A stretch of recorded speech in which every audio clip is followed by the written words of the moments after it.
ایک چوہے نے ہیرے کو نگل لیا اور ہیرے کے مالک نے چوہے کو مارنے کے لیے ایک شکاری سے رابطہ کیا۔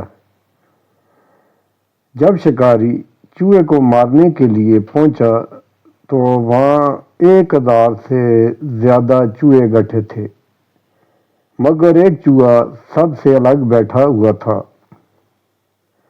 شکاری نے سب سے الگ بیٹھے چوہے کو دیکھا اور مار ڈالا۔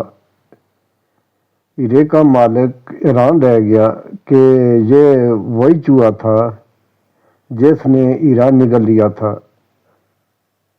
ہیرے کے مالک نے پوچھا، آپ کو کیسے پتہ چلا یہ وہی چوہا ہے؟ شکاری نے جواب دیا، جب کم ظرف امیر ہو جاتے ہیں یا معاشرے میں مقام پاتے ہیں تو وہی دوسروں کے ساتھ میل ملاپ چھوڑ دیتے ہیں۔